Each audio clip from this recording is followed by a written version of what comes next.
Inteligência artificial. Muita gente ama a novidade, muita gente teme e muita gente não sabe nada sobre o assunto. Para falar sobre isso com a gente está aqui o professor Giancarlo Guizardi, especialista em inteligência artificial e atualmente professor catedrático na Universidade de Twente, na Holanda. Prazer recebê-lo, professor. Obrigado, é um prazer estar aqui. Conosco também Francine Spinacé, nossa repórter especial do jornal A Tribuna. Professor, a primeira pergunta que eu gostaria de fazer é o seguinte: nós estamos definindo bem o que é inteligência artificial? Então, esse é um ótimo ponto de partida para a nossa conversa. Tem muita confusão em torno do termo, muita sobrecarga em torno do termo. O termo é muito antigo. O termo foi definido tem quase 80 anos. Foi definido na década de 50. E é um termo que mesmo quando ele foi criado, ele não era... nem todo mundo gostava do termo, né? Por exemplo, tinha um dos principais cientistas participando naquela reunião, um cientista chamado Herbert Simon, que ele ganhou o Prêmio Nobel de Economia e ganhou o que seria o Prêmio Nobel de Computação. A única pessoa a ganhar as duas coisas. Ele achava o termo ruim, ele propunha chamar isso de processamento complexo de informação. Não ia pegar. Não ia pegar, não era né? Publicitário, né? Publicitário o suficiente. Mas é um termo ruim, e é um termo que... ruim, depois eu explico exatamente por quê, porque eu acho um termo ruim, mas é um termo muito vago e de lá para cá, nesses 80 anos, então não é uma ideia nova e não é um termo novo, e é um termo que engloba muita coisa muito diferente. Não tem nem, assim, as pessoas na área não concordam nem em qual seria o objetivo de inteligência artificial. Aqui, por exemplo, 3 objetivos diferentes. Inteligência artificial é você criar máquinas que façam algumas coisas que muito específicas, tão bem ou melhor que o ser humano, mas muito específicas. 2, inteligência artificial é criar uma inteligência que seja capaz de fazer tudo que o ser humano faz melhor do que o ser humano. A ideia de inteligência artificial generalizada. E 3 é que, na verdade, a inteligência artificial é você dotar, e aí o termo se confunde com um outro termo chamado amplificação da inteligência. Então, AI e IA, amplificação da inteligência é você criar capacidades para o ser humano. Eu gosto dessa terceira interpretação, assim, que na verdade isso tudo que a gente está fazendo não é um tipo de inteligência, mas é um tipo de capacidade. É uma caixa de ferramentas com ferramentas diferentes para resolver, cada uma delas boa e com alguns aspectos negativos para resolver problemas diferentes. Né? Quando a gente fala, você estava falando sobre essa capacidade aí das máquinas e tudo mais, a gente sempre pensa muito nesses desenhos de os Jetsons, né? Das máquinas fazendo as nossas funções, né? Serviço de casa e tudo mais. E assim, por que a gente ainda não chegou lá? O que falta aí para a gente ensinar para as máquinas? O que falta para a gente chegar a um mundo assim dos Jetsons? Então, se a gente continuar essa metáfora da caixa de ferramentas, falta um canivete suíço. Falta alguma coisa que a gente consiga integrar várias dessas ferramentas da melhor maneira possível. Deixa eu dar uma ideia para vocês, usando uma metáfora futebolística. Assim, se a inteligência artificial fosse um campo de futebol, metade desse campo está ligado a tentar entender o mundo, criar teorias sobre o mundo e fazer processamento de símbolos, processamentos dedutivos, lógicos, né?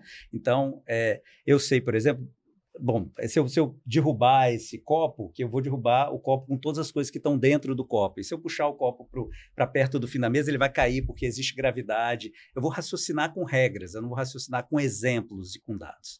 Isso é chamado de inteligência artificial simbólica. A outra metade do campo é chamada de inteligência artificial subsimbólica, onde você não tenta recriar a mente, mas tenta recriar um cérebro artificial, entre aspas. Isso, toda essa área que é chamada de aprendizagem de máquina se encaixa ali. Dentro do campo de aprendizagem de máquina, se é metade do campo de futebol, a grande área é o que é chamado de redes neurais profundas, que é o que possibilitou esses avanços todos que a gente viu nos últimos tempos em geração de imagem, detecção de padrões de imagens. A pequena área é IA generativa. Um pedaço da pequena área é modelos grandes de linguagem. Um ponto nesse pedaço da pequena área é ChatGPT, que é um exemplo, né? E é um ponto, aquela marca que o juiz coloca para onde, que vai mudar daqui a pouco, né? É uma marca efêmera e que vai mudar daqui a pouco. Essas coisas todas estão muito desintegradas. acho que a maioria das pessoas que trabalham na área hoje em dia com pesquisa científica acha que a solução para a gente chegar num cenário de Jetsons é a gente integrar esses dois campos, que é mais ou menos como a gente funciona, como o cérebro funciona. A gente tem percepção, detecção de padrões, de percebendo a realidade. A gente tem raciocínio, onde a gente entende e raciocina com as teorias que a gente tem sobre o mundo. E a ligação dessas duas coisas, uma ligação fundamental é o que é chamado de senso comum. Para a gente entender as coisas específicas do mundo, a gente tem conhecimento geral, parte importante dele inata, sobre o mundo. Né? E a gente nem percebe que a gente faz isso. Deixa eu dar um outro exemplo para vocês. Imagina que primeira vez que a gente tivesse conhecido, eu estivesse usando um relógio e hoje eu estivesse sem o relógio, você perguntasse para mim, o que aconteceu com o relógio que você estava usando aquele dia? Eu dissesse assim, olha, meu relógio estava dentro da minha mochila e eu estava andando em Camburi e passou um sujeito de bicicleta e levou a mochila. Todo mundo entendeu o que aconteceu com o relógio, mas eu não falei nada sobre o que aconteceu com o relógio. Subentendido, que foi roubado. Foi roubado, mas olha a quantidade de coisas que você tem que entender. Você tem que entender que se uma coisa está dentro de uma superfície fechada, quando você leva a superfície fechada, você leva tudo que está dentro. E tudo que está dentro é tudo que está dentro de tudo que está dentro e por aí vai. Você imediatamente pensa sobre o estado mental dessa pessoa que levou, qual é a intenção dela em levar minha mochila, por que ela não vai devolver minha mochila, quais são as implicações legais dela ter levado e relacionada também a não devolver a mochila. A ideia de valor do relógio, então, por exemplo, você nunca ia perguntar sobre, sei lá, um palito de dente que eu tivesse na mão no dia. Tudo isso acontece numa fração de segundos sem você ter consciência que você está fazendo todos esses passos complexos de raciocínio. Então, isso é a principal coisa que está faltando. Duas coisas, integrar essas ferramentas e arranjar uma maneira de ensinar o senso comum para máquinas. Eu ouço, professor, algumas críticas, não chega a ser da provocação inicial que eu fiz sobre amar ou odiar a inteligência artificial, eu ouço de pessoas qualificadas que há um superdimensionamento da importância da inteligência artificial. O senhor, como especialista no setor e convivendo diariamente com isso, qual é o parâmetro que nós podemos ter para entender a importância dos saltos recentes que foram dados nessa área?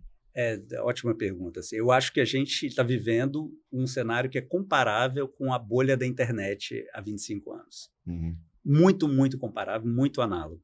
Tem um conjunto, o que significa, eu estou dizendo implicitamente, é que vai estourar. E eu acho que está começando a ter uma deflação dessa bolha já. A gente começa a ver vários sinais, a gente começa a ver ansiedade de investidores nessas grandes empresas, diminuição de investimento. Frustração de investimento. Frustração dos usuários. Então, assim, tem um artigo recente que mostra que fora de nichos muito específicos, essa história de que a gente teve um grande aumento de produtividade com essas novas ferramentas é um mito. As pessoas não estão enxergando essa produtividade.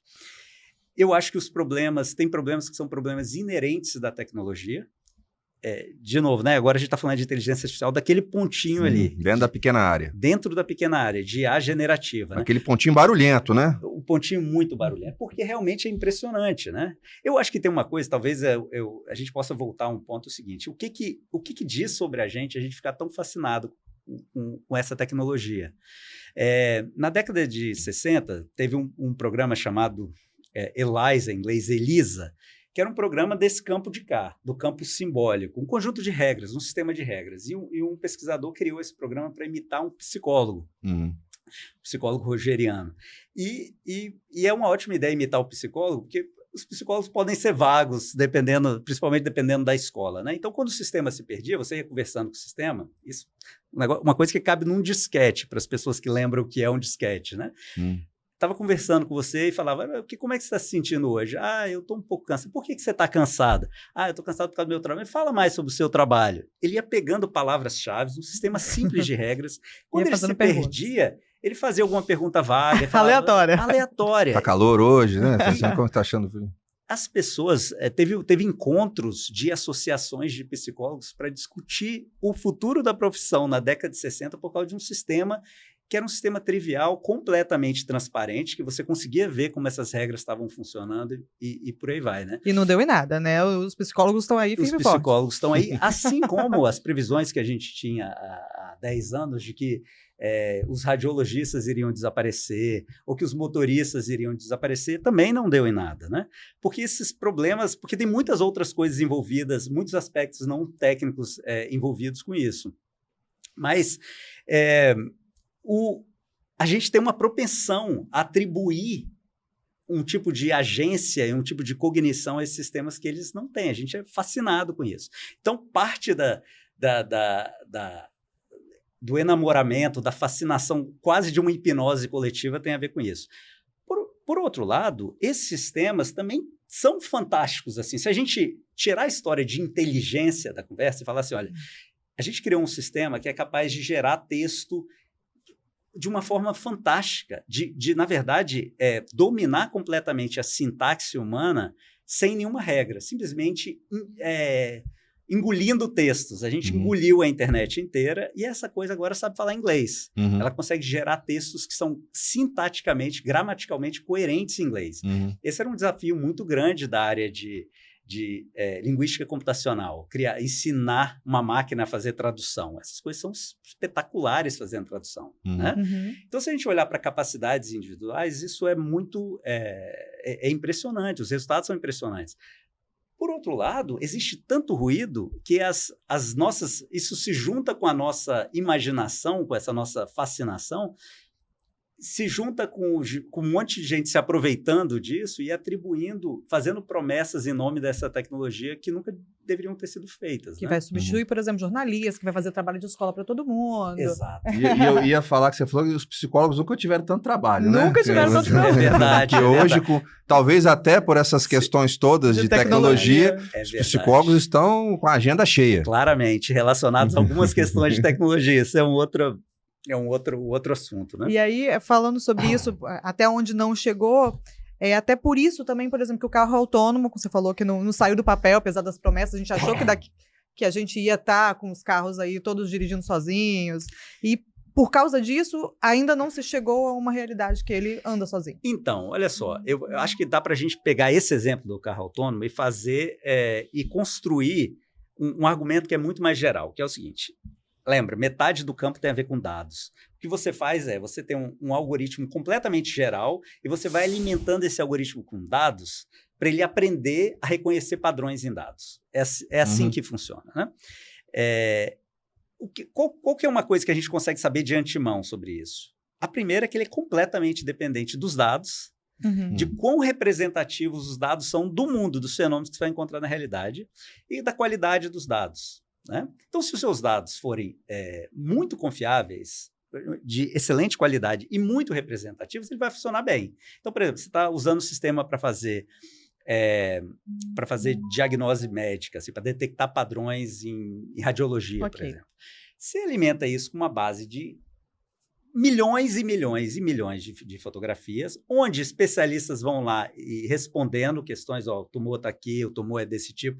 Essa coisa aprende esses padrões, essas correlações estatísticas. Sim. Basicamente, todo esse campo do lado de cá, de aprendizagem de máquina, é estatística computacional. A gente pode resumir assim, estatística computacional com volumes de dados que a gente nunca teve. Aliás, esse é um ponto interessante que a gente pode falar. A área de redes neurais artificiais, ou seja, esse campo de cá, que é chamado de inteligência artificial subsimbólica, é até mais antiga que o campo de lá. É uma coisa, as pessoas construíam essas redes neurais físicas na década de 40. Nunca conseguiu fazer muita coisa. Por quê? Porque a gente não tinha capacidade computacional de processar volumes muito grandes de dados e não tinha volumes muito grandes de dados. Então, os grandes avanços do campo de cá nos últimos anos têm mais a ver com abundância de dados e capacidade de processamento do que com grandes inovações do ponto de vista teórico. E essa abundância de dados, ela está ligada de alguma forma ao grande volume, por exemplo, de pesquisas que são feitas pelos usuários de internet, de sites de busca, que de certa forma criaram ali um banco de dados gigantesco? A internet como um todo, né? O ChatGPT, ele sugou a internet inteira, né? Uma grande parte da internet na época que ele foi criado. Isso é um problema hoje em dia, porque a gente estão acabando os dados que a gente poderia usar para treinar essa coisa. É mesmo? Né? Imagina, ele foi criado... Assim, você vai tendo mais dados sendo produzidos. Aí você tem dois problemas. Que talvez você não... Problemas. Que você não vai conseguir produzir dados que vai dar um ganho muito grande de performance. porque você já sugou tudo que tinha para sugar. Uhum. E um outro problema que é pior é o seguinte, imagina que essas coisas agora conseguem gerar informação em segundos, que é o que elas fazem, né? Então, eu posso gerar novos textos. Uhum. E as pessoas vão gerando textos que são híbridos entre parte que um ser humano fez e parte que uma máquina fez, mas você não consegue dizer o que é o quê. Uhum. O que vai acontecer? Com o tempo, como você consegue gerar muito mais texto assim, com o tempo, o volume de dados que é criado pelo próprio sistema vai crescer muito. E o sistema começa a ser alimentado com dados que ele mesmo criou. Uau. Interessante. E isso tudo indica que a acurácia do sistema começa a cair muito fortemente quando isso acontece, que é chamado de colapso de modelo. É o sistema se retroalimentando. Uhum. E parte das coisas que o sistema produz não é verdade, é alucinação. É alucinação. Essas alucinações estão presentes nesses textos, são alucinações que são... virou um termo popular essa história de alucinação. Eu não gosto muito do termo, porque eu acho que esses sistemas não são inteligentes o suficientes para alucinar. Porque quando você alucina, você entende o conteúdo semântico da sua alucinação, né? Você entende como as coisas estão... O sistema não entende nada. O sistema de linguagem, esses grandes modelos de linguagem não entendem nada. Mas eles vão gerando essas coisas que agora a gente chama de alucinações, que são coisas que são sintaticamente corretas, geralmente plausíveis, mas que não são verdadeiras, não correspondem com o mundo, com a realidade, né? Eu acho que a gente fez essa brincadeira da vez passada de gerar um currículo meu que dizia que eu tinha feito doutorado no Rio de Janeiro, e coisas que poderia ter feito. Imagina se eu tivesse pegado, publicado, e aí ele estaria lá no sistema, e aí ele vai se retroalimentando com coisas loucas. E ele gera uma biografia, por exemplo, né, naquele exemplo, uma biografia minha que, sei lá, 80%, 90% é correto. Mas os 10% que são falsos, você não tem como saber que são falsos, a menos que você saiba a priori que são falsos, né? Ou que você cheque em algum outro lugar. Então, a gente tem esse problema que o sistema vai criando uma quantidade enorme de informação, com muitas informações falsas, com muitas alucinações, e se retroalimenta dessas alucinações. Mas vamos entender, essa análise que você faz está diretamente ligada a um esgotamento, vamos dizer assim, um limite que se alcançou, ou uma redução na velocidade de fornecimento de dados novos nos bancos da internet, vamos dizer. Deixa eu voltar um passo anterior, né? Que era o seguinte, qual que é a limitação intrínseca desse tipo de abordagem? Estava dizendo, depende da qualidade dos dados e de quão representativos os dados são do fenômeno que você está buscando no mundo, né? O problema é que o mundo é sempre subdeterminado dos dados. Assim, você nunca tem dados o suficiente para ver todas as situações do mundo. Esse é o primeiro problema. E depois, o mundo segue o que é chamado de uma cauda longa, assim, né? A maioria Vamos pegar o carro autônomo como exemplo. 90% das situações que você vai encontrar vão ter, assim... Uma previsibilidade. Talvez. Vão ser de 10% dos tipos de coisas que podem ocorrer. Né? Então, se você pegar andar de carro durante 30 anos dirigindo, 90% das coisas que você vai ver podem ser classificadas em 10% das situações que podem ocorrer. Significa que tem 90%, e aí essa metáfora da cauda longa, né? Tem 90% de situações que são o número delas é enorme, a cauda é muito longa, mas elas são muito infrequentes. Então, o exemplo que eu dava da vez passada era assim, você está dirigindo o carro, tem uma pessoa que sabe que você tem que frear, mas aí voa uma sacola plástica de supermercado na frente da pessoa. Você não faz a menor ideia de o que fazer. Aí você pode treinar com aquele dado, mas aí agora se voarem 2 sacolas plásticas, e se você vê uma bola correndo, saindo do quintal, você não tem como inferir, o sistema não tem como inferir que tem uma pessoa que vai vir correndo atrás da bola, que atrás da sacola a pessoa continua lá, que se você chocar com a sacola não vai fazer diferença, você ainda vai atropelar a pessoa. Então, o problema que é intrínseco à tecnologia, a esse campo inteiro do lado de lá, é que os sistemas não sabem o que fazer quando você sai dos dados nos quais eles foram treinados. Os psicólogos estão tendo mais trabalho do que nunca, né? Sim. E um outro campo que está tendo muito trabalho é o dos vigaristas e golpistas, né? Até que ponto esses avanços tecnológicos, e o senhor atua nessa área de segurança cibernética, é o termo correto? Sim. Como é que o senhor vê esse salto de capacidades golpistas que está acontecendo a partir do avanço da inteligência artificial? Então, isso é um risco enorme, né? Assim, eu falo com frequência que eu acho que o maior risco que a gente está correndo é o risco de perder a capacidade de checar a veracidade das coisas. Assim. É o próprio conceito do que a gente assume como verdade se dissolver. Porque a gente vai gerando essas informações todas e as pessoas... Isso junta com a amplificação da informação produzida, às vezes com alucinação, às vezes seguindo a intenção de um agente que quer criar informação incorreta ou quer enganar as pessoas, isso se junta com rede social, né? E com o fato de que as pessoas vão vendo notícias com as bolhas de informação, onde a pessoa só vê aquilo que ela quer, né? Que ela já acredita, que confirma o que ela acredita.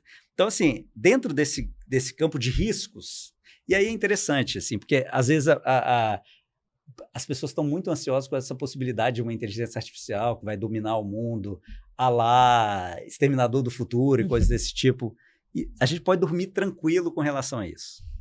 Pode dormir tranquilo, isso não vai acontecer num futuro que eu consigo imaginar, de décadas, na minha opinião. Mas existem riscos reais. E esses riscos vão desde operações de segurança. Então, por exemplo, na área de segurança cibernética, phishing, né? Que são aqueles e-mails que você recebe dizendo, olha, esse aqui é o e-mail do seu banco, clique aqui para atualizar a sua conta, essa coisa. Esses sistemas vão gerando primeiro, eles geram coisas que são muito perfeitas, vão gerando esses e-mails de forma muito perfeita, e eles vão gerando uma variedade tão grande desses e-mails que é difícil dos sistemas de detecção de phishing. É uma guerra armamentista, deles se manterem atualizados para detectar todas essas situações. Então, um ponto a gente tem aqui. Por exemplo, aquela ligação que, infelizmente, no Brasil, as pessoas tiveram que se acostumar de receber a ligação do seu filho que supostamente foi sequestrado. Imagina isso com a voz do seu filho agora. Né? Porque esses sistemas conseguem gerar voz humana idêntica, fazer uma síntese da voz de qualquer pessoa perfeitamente. Imagina isso casado com informações sobre os horários que naquela família o filho está fora de casa para estudar, etc. Esse é um outro problema, né? A maioria dos ataques cibernéticos que a gente vê não estão ligados a coisas que são tecnologicamente muito sofisticadas. Não é quebra de criptografia, não é nada disso. É engenharia social. As pessoas não percebem o quanto elas facilitam a vida desses agentes maléficos, assim, porque as informações estão em todos os lugares, elas postam fotos que no metadados da foto tem exatamente a localização GPS onde a foto foi tirada, da casa dela, o horário, elas colocam informação em rede social que todas as pessoas podem ver e por aí vai. Imagina juntar isso, um sistema artificial que é capaz de juntar isso e gerar fazer síntese de voz, síntese de imagem, de vídeo. Aí tem uma outra categoria agora de golpes, assim, por exemplo, agora, da última vez que eu chequei tinha saído do ar, mas tinha uma modelo supostamente italiana que tinha uma conta no Instagram que gerava milhares de dólares todo mês e tinha milhares, se não milhões de seguidores e a pessoa simplesmente não existe. É uma modelo sintética, mas as pessoas faziam propósito de casamento, a coisa gerava... Dava conselhos, né? Ela falava... E é uma pessoa que simplesmente não existe. Tinha vídeos, tinha fotos, tudo. Aí inventaram a irmã dela, que também, obviamente, não existe. Então, tem toda essa categoria de golpes ligados à desinformação mesmo, gerando informações sintéticas, combinando com informações reais, né? E a gente tem os riscos ligados à desinformação, né? Por exemplo, as coisas agora, já começou na eleição americana, a gente estava conversando anteriormente sobre quando nas primárias ainda, dos Estados Unidos tem essas chamadas que os partidos fazem para as pessoas, né? Que é uma chamada com a voz do candidato. As pessoas recebiam chamadas do candidato às primárias Joe Biden pedindo para que elas não fossem votar com a voz da pessoa perfeita, eram chamadas falsas. Agora as pessoas começaram a gerar campanhas da Kamala Harris lá, dela dizendo coisas que ela nunca disse, perfeitas, com imagens, com áudio, por aí vai. E aí a gente vai gerando essas coisas. E tem as coisas geradas por alucinação. Um exemplo que me impressionou, porque, de novo, como o sistema não entende nada, né? Agora a gente está falando aqui da pequena área, desses modelos, do pedaço da pequena área, esses modelos de linguagem. O que eles fazem? O que esses modelos essencialmente fazem? Eles são igual o seu corretor ortográfico do celular, Seu corretor ortográfico, você começa a digitar, eu vou chegar, aí baseado em todas as mensagens que você enviou, ele infere que provavelmente a próxima palavra é tarde ou cedo, depende do que você mandou anteriormente. Agora imagine um corretor ortográfico ultra anabolizado com todas as informações que existiam na internet, né? Essa coisa, o que ela faz é prever a próxima palavra. Então, quando você fala o presidente, aí ele vai, dependendo do contexto, o presidente Lula disse, aí ele vai simplesmente concatenando, inferindo a próxima palavra e usando aquilo como parâmetro para inferir a próxima. E fazendo isso, essa coisa é capaz de gerar essas coisas todas. Mas ele não tem nenhum entendimento do que é presidente, do que é Lula, do que é Estados Unidos, do que é Brasil, do que é Rio de Janeiro. Não faz ideia. Dados, simplesmente concatenando. Né? Concatenando cadeias de caracteres, de símbolos. Ele não tem a noção do que é Brasil, do que é... E aí você tem vários problemas, assim. Por exemplo, eles vão corrigindo isso, mas é enxugar gelo, porque você resolve um problema, aparece outro, né? Porque é inerente à própria tecnologia. Então, teve um problema um tempo atrás que me impressionou. Tem 2 casos que me impressionam muito. Um era um tweet gerado a partir disso que dizia que Elon Musk teria morrido num acidente num Tesla em 2012. O que qualquer pessoa que checar... Elon Musk está na mídia todos os dias, está tweetando todos os dias. Qualquer coisa que tenha uma capacidade de checar as próprias informações, checaria que isso não é verdade. Mas o sistema não entende a diferença entre ser dono de um Tesla e ser dono da Tesla. Então, o que ele faz? Ele associa estatisticamente muito fortemente Elon Musk e Tesla. Então, o Tesla bateu, o dono morreu, o dono de Tesla... né? Esse é um exemplo. O outro exemplo esse é bem mais preocupante, que o sistema criava uma reportagem dizendo que um professor australiano tinha sido acusado de assédio com uma aluna numa visita ao Alasca, numa visita da escola ao Alasca e tal, e inventava notícias de jornal que corroboravam a notícia original, que era tudo inventado. E a tal viagem nunca existiu, esse professor nunca foi acusado, nada disso aconteceu. A única relação é que esse professor pesquisava o tema de assédio sexual. Nossa. Então, a correlação entre o nome dele e assédio sexual era muito forte. Então, quando a coisa começa a alucinar, ela vai fazendo essas inferências probabilísticas e conectando as coisas com aquilo que tem correlação muito forte. Antes de destruir o planeta, pode destruir reputações, né? Se o sistema... Claramente. Professor, para encerrar, eu queria... O senhor está fora do país, pelo que eu entendi, já há mais de 14, 15 anos, já até perdi as contas aqui nessa... eu fui e voltei algumas vezes. Nessas caminhadas científicas suas. E eu tenho uma curiosidade sobre se é possível, como é possível comparar a experiência de fazer ciência aqui no Brasil e na Europa ou nos Estados Unidos. Então, olha, eu fui professor em 2 universidades diferentes na Itália, em Trento e em Bolzano, no norte da Itália. Eu agora sou professor na Holanda e eu sou professor também na Suécia, em Estocolmo. Então, eu tenho experiência de vários sistemas diferentes. O sistema brasileiro tem idiosincrasias muito, muito grandes, assim.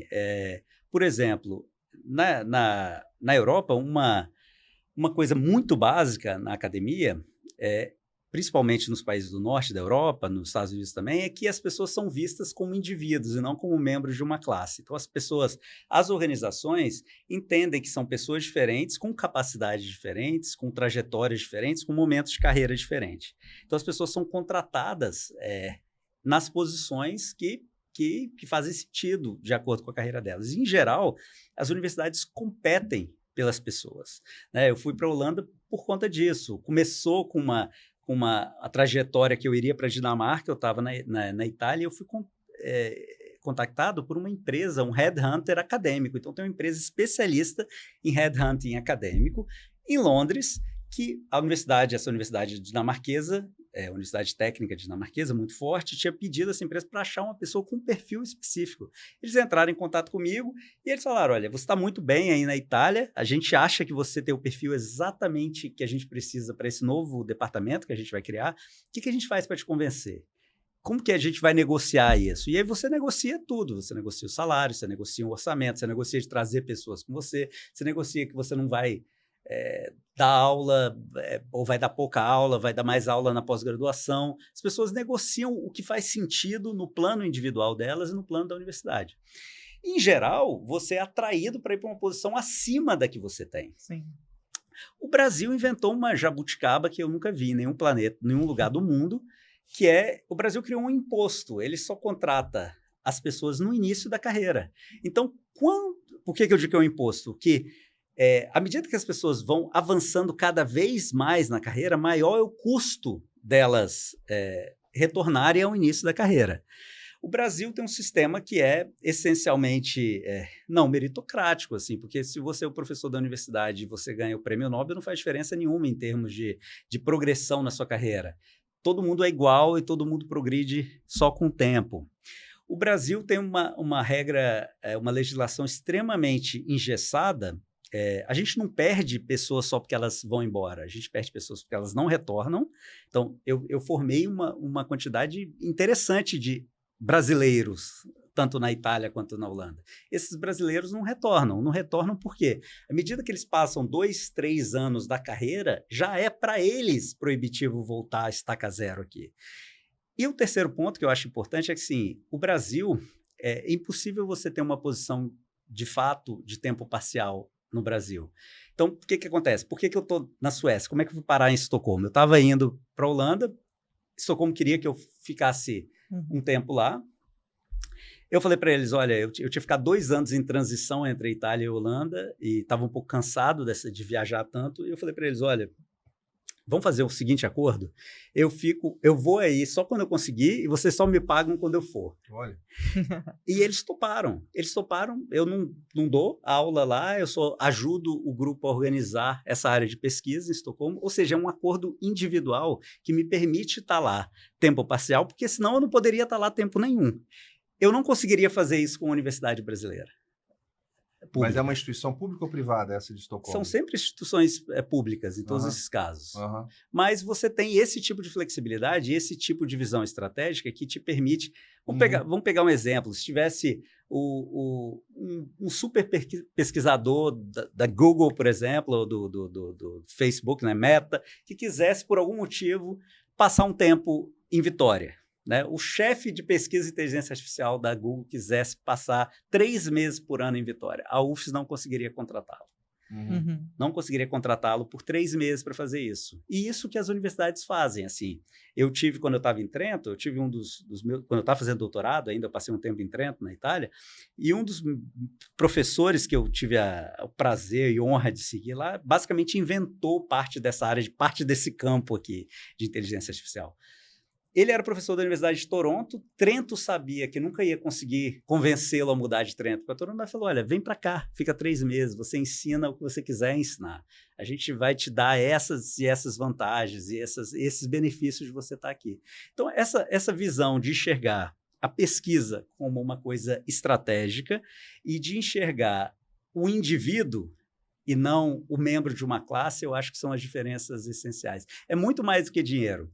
O Brasil tem talentos absolutamente impressionantes. Assim. 1/3 do meu grupo na Holanda, hoje em dia, é brasileiro. 1/3? Olha. 1/3. É um departamento que eu coordeno com 60 pessoas, talvez um pouquinho menos de 1/3, mas devem ter uns 10 brasileiros, assim. Uns 15 brasileiros, talvez, relacionados ao grupo. E gente espetacular, gente absolutamente fantástica. Mas a gente perde talentos o tempo todo por conta disso, né? E não tem a ver com dinheiro, tem a ver com a nossa falta de imaginação normativa e falta de visão estratégica de como pesquisa é uma coisa absolutamente essencial. Professor Giancarlo Guizardi, uma conversa maravilhosa. Eu queria agradecer a sua presença aqui no nosso estúdio, agradecer a Francine Spinacé, nossa repórter especial do Jornal A Tribuna, que esteve conosco nessa entrevista. Muito obrigado por essa conversa absolutamente interessante, instrutiva, lúcida, sobre um dos grandes fenômenos da nossa nossa caminhada como ser humano, né? Que é a inteligência artificial. Muito obrigado pela presença. Eu que agradeço o convite e o interesse. Foi um prazer, mais uma vez, conversar com vocês. Muito obrigado pela sua audiência.